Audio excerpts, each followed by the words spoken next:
inmensidad y soledad del espacio, del cosmos, un pequeño planeta gira en torno a una estrella más. En ese oasis espacial, la vida fluye en millares de formas. Una de ellas se escrutina a sí misma y se autodenomina Homo sapiens. Y desde su origen, una pequeña llama, la de la curiosidad, lo hace voltear y preguntarse. Lo mantiene a través de los tiempos y los cambios de cara al cielo. Quédese esta tarde en De cara al cielo y comparta con nosotros interesantes temas sobre astronomía. Esto es De cara al cielo.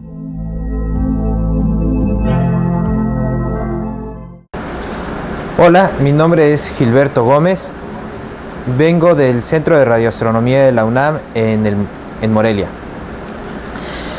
El cielo nocturno se ve cruzado por una franja de luz con aspecto así lechoso.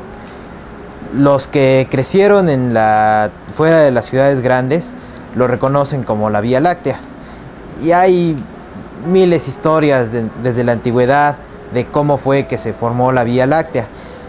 Sin embargo, el estudio sistemático, el estudio real de qué es la Vía Láctea empezó con Galileo, cuando tomó su telescopio y en vez de utilizarlo para ver barcos enemigos o espiar a los vecinos, se le ocurrió apuntarlo hacia el cielo. Y vio que ese aspecto nebuloso como lechoso se resolvía en miles y miles y miles de estrellas. Después de los estudios de Galileo, filósofos como Kant se le ocurrió como el Sol podría ser una estrella más y no algo especial. Si el Sol estuviera muy lejos, lo veríamos como una de estas estrellas. Y si eso fuera cierto, entonces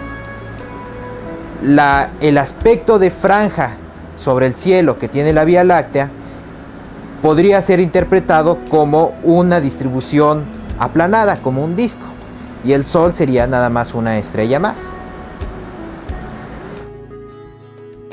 Con esa idea, Herschel se le ocurrió empezar a contar estrellas. Si suponen que todas las estrellas tienen el mismo brillo y nada más el brillo que nosotros observamos depende de la distancia a la que están, entonces contando estrellas hasta un cierto brillo en cada dirección nos puede dar una idea de la distribución del sistema estelar en el que estamos viviendo. Herschel no tenía la información de distancias, entonces únicamente podía tener una idea de la forma en general del sistema, pero no de su tamaño. Aún así, llega a la conclusión de que efectivamente, como decía Kant, el sistema es una cosa así aplanada, aunque con una forma muy irregular. El Sol quedaría relativamente cerca del centro, lo cual es una idea que no le gustaba mucho a la gente, pues desde Copérnico. Cualquier cosa que ponga la Tierra o el Sol en un lugar especial no es bien visto. Pero bueno, esa es la conclusión a la que llegó Herschel con sus observaciones, pues las observaciones son el último juez, ¿no? Ya en el siglo XX, un astrónomo llamado Kapteyn sigue más o menos con el mismo tipo de procedimientos, pero en esta ocasión él ya conocía distancias a algunas de las estrellas. También en base a contar cuántas estrellas tenemos en cada dirección hasta un cierto brillo, haciendo un análisis estadístico, él llega a la conclusión de que la Vía Láctea efectivamente es una distribución aplanada de unos 35 kiloparsecs de diámetro. Un parsec es como 3 años luz. Entonces esto nos da algo así como 100.000 años luz de diámetro. De ancho es bastante más pequeño, apenas unos 3 kiloparsecs. El Sol sigue estando muy cerca del centro, pero ya está un poco desplazado, lo cual tranquilizó a mucha gente. Bueno, de hecho un poco antes que Kapteyn, hubo otro astrónomo llamado Shapley, que a él le gustaba estudiar los cúmulos globulares. Los cúmulos globulares son grupos de estrellas con características especiales que los hacen muchísimo, muy interesantes en muchos sentidos. Pero en particular para Shapley, a él le gustaba el hecho de que tuvieran un tipo de estrellas variables que tienen características tales que permite medir sus distancias a distancias muy grandes. Entonces los podía ver y medir su distancia estando muy lejos. Shapley se encuentra que estos cúmulos globulares tienen una distribución esférica y el centro de esa distribución no está cerca del Sol, está bastante lejos, a unos 15 kiloparsecs o algo así. Y el tamaño total de la distribución son unos 60 kiloparsecs, es decir, una cosa muchísimo más grande de lo que Kapteyn había obtenido en sus estudios. Y pues bueno, ¿cuál es el resultado? ¿Cuáles son los buenos? La verdad es que ninguno de los dos estaban en lo correcto. Y los dos se equivocaban en el mismo sentido. El espacio no es transparente. En particular a distancias tan grandes de kiloparsecs o algo así, la luz de las estrellas es atenuada. El polvo y el gas que hay en el medio interestelar absorben mucho de esa luz. En particular en el caso de Shapley, los objetos los veía demasiado débiles para lo que realmente son. Entonces, por la absorción de la luz, entonces él suponía que estaban más lejos de lo que realmente están porque los veía muy débiles. Por otro lado, Kapteyn no podía ver más allá de una cierta distancia. Por esa absorción de la luz no veía estrellas más lejos que eso. Entonces es curioso cómo el mismo efecto tuvo conclusiones diferentes para Shapley y para Kapteyn. Para Shapley obtiene un tamaño para la Vía Láctea demasiado grande, para Kapteyn obtiene uno demasiado chiquito. Hoy en día sabemos que efectivamente la Vía Láctea tiene una distribución más o menos aplanada, pero además tiene una componente esférica donde están los cúmulos globulares que estudiaba Shapley. La distribución de estrellas, la mayor parte de las estrellas es un disco que más o menos tiene la proporción entre tamaño y altura de un CD. Es una cosa muy delgadita. Junto con las estrellas está el polvo y el gas, y también tiene una distribución relativamente aplanada. En este disco de gas es donde se forman las estrellas. En el disco de gas de la Vía Láctea es donde se forman las estrellas, que curiosamente las estrellas jóvenes, aunque son poquitas, dominan la mayor parte de la luz que nosotros podemos observar. También existe un disco estelar que está compuesto principalmente de estrellas viejas, y estas estrellas tienen la mayor cantidad de la masa, aunque en luz visible casi no las vemos. Necesitamos observarlas en el infrarrojo. También existe la componente esférica grande, muy poco densa, con estrellas que andan volando por todos lados a velocidades altas, y los cúmulos globulares que estudiaba Shapley. Bueno, vamos a pensar en otro tipo de galaxias que tengan también una estructura de disco. Resulta que como estamos adentro del disco de gas que más está absorbiendo la luz, no podemos saber realmente qué es lo que está pasando a gran escala en la galaxia. Muchas de las cosas que sabemos de la Vía Láctea lo sabemos porque comparamos con galaxias externas. Galaxias que tienen cara de parecerse, también tienen una estructura de disco, también tienen brazos espirales, también tienen un disco de estrellas viejas. Unas tienen los brazos muy bien definidos hasta distancias muy grandes, otras tienen los brazos rotos, irregulares, etcétera, etcétera. Hay otras incluso que tienen una barra cerca del centro.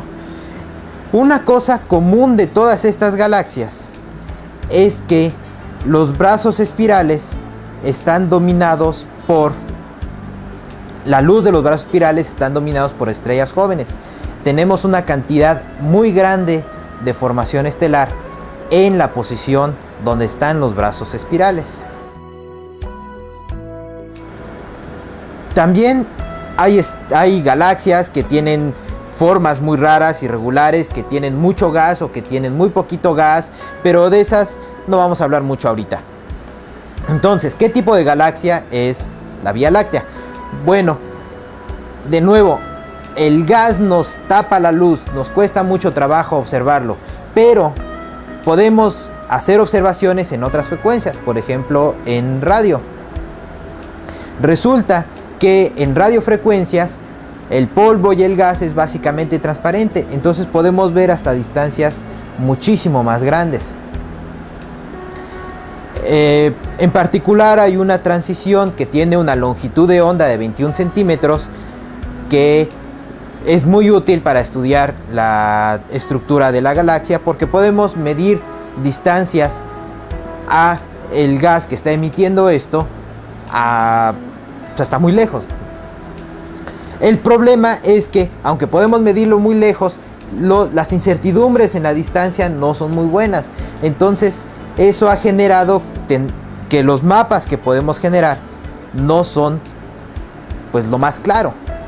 Por ejemplo, en los 50s, cuando por primera vez se hizo un mapa con esta transición de 21 centímetros, se obtuvo una figura muy fea, muy irregular, que realmente requiere muchísima imaginación para poder afirmar que tiene brazos espirales allá adentro. Entonces la gente dijo, bueno, este mapa la verdad es que está muy feo, vamos a hacer otra cosa.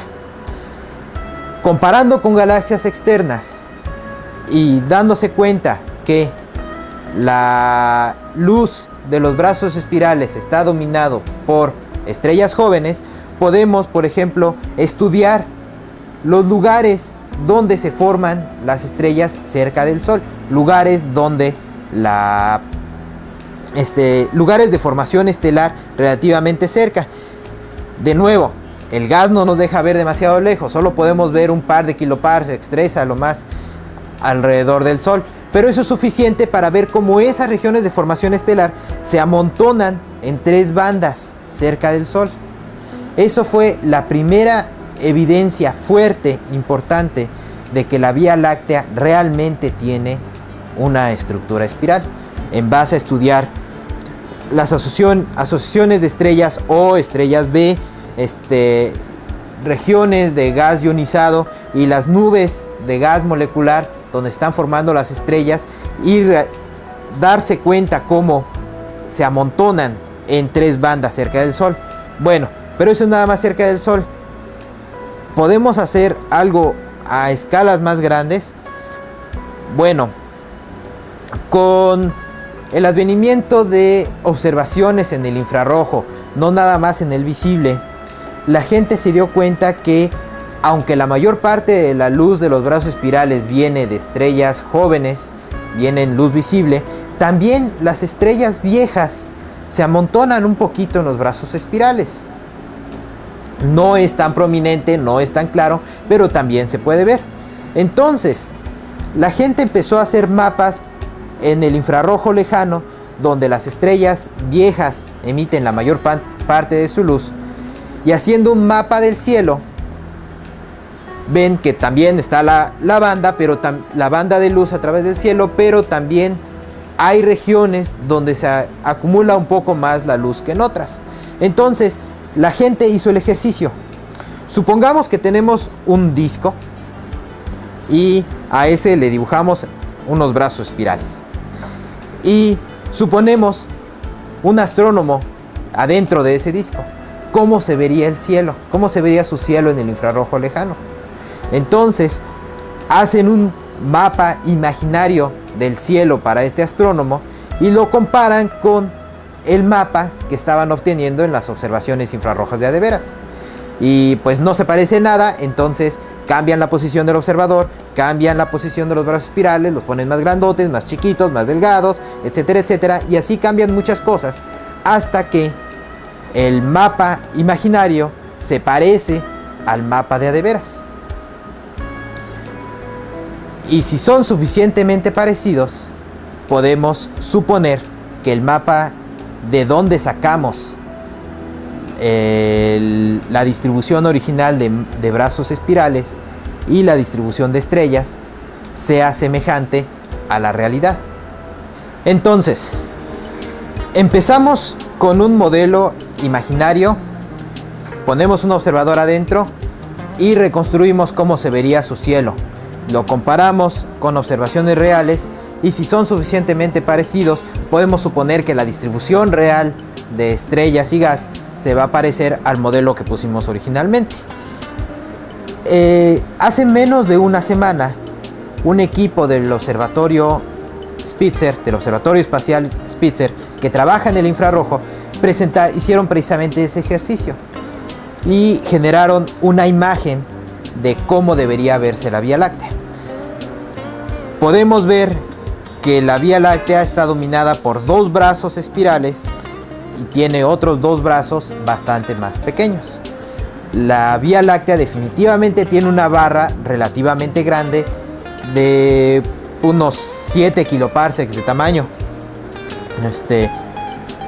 El Sol está a 8 kiloparsecs del centro y los brazos espirales se extienden mucho más allá del círculo solar, de la órbita del Sol. Pero bueno, en fin, he estado hablando mucho de brazos espirales. ¿Qué son los brazos espirales? Bueno, podemos empezar hablando de qué no son los brazos espirales. El disco de las galaxias no gira de manera rígida, como un CD, por ejemplo, sino que distintas secciones a distintos radios giran a velocidades diferentes. En el caso de un CD rígido, si dibujamos una línea, a la hora de dar vueltas, la línea se mantiene ahí. Pero si las partes de adentro giran más rápido que las partes de afuera, esta línea se nos va a enredar. Y después de unas 3 vueltas ya no vamos a ver nada de línea, van a ser nada más puntos dispersos por todo el disco. Los brazos espirales de las galaxias no pueden ser estructuras rígidas, porque se enredarían de esa forma. Tiene que ser alguna otra cosa. Pensemos, por ejemplo, en un embotellamiento de tráfico causado por el ayuntamiento que está parchando baches en una avenida. Entonces, tenemos el grupo de trabajadores que parchan un bache aquí, luego avanzan un poquito, parchan otro bache y así poco a poco van avanzando. Entonces tienen una velocidad a la que van avanzando ellos, y esa velocidad depende de qué tan rápido pueden parchar los baches. Atrás de ellos siempre hay un embotellamiento, porque los carros no pueden avanzar tan rápido, ¿no? Entonces el embotellamiento se mueve a la misma velocidad que van parchando los baches. Sin embargo, los carros adentro del embotellamiento no son siempre los mismos, se mueven adentro del embotellamiento. Con respecto a los trabajadores que están parchando el pavimento, los carros están pasando en el embotellamiento despacito y después pasan muchísimo más rápido después. Entonces tenemos toda una serie de velocidades aquí. Primero, la velocidad de los trabajadores que están parchando. Luego, la velocidad de los carros dentro del embotellamiento y la velocidad de los carros fuera del embotellamiento. Pero la característica importante aquí es que siempre tenemos un embotellamiento, pero siempre son carros diferentes los que están en el embotellamiento. El embotellamiento se mueve, pero el carro se mueve a una velocidad diferente. El embotellamiento está ahí siempre. Y eso es lo que sucede en las estrellas y en los brazos espirales. Resulta que las estrellas no siguen órbitas exactamente circulares, sino que son ligeramente ovaladas. En la parte donde se cierra la curvatura, donde están un poquito más lejos, avanzan un poco más despacio, y en la parte donde están un poco más cerca del centro, avanzan más rápido. Las órbitas de las estrellas se organizan de manera tal que las estrellas se amontonan donde van avanzando despacito y forman una especie de embotellamiento a nivel galáctico. La gravedad de unas estrellas que están en ese embotellamiento jala a las otras y las jala hacia el embotellamiento, mientras que otras alcanzan a salir ya. Los brazos espirales son embotellamientos de tráfico estelares. Ahora, el gas no hace exactamente lo mismo, porque las estrellas, como son muy chiquitas con respecto a la distancia entre ellas, pueden cruzar unas con otras. Entonces, si una tiene una órbita así y otra tiene una órbita así, pueden atravesarse y no hay problema.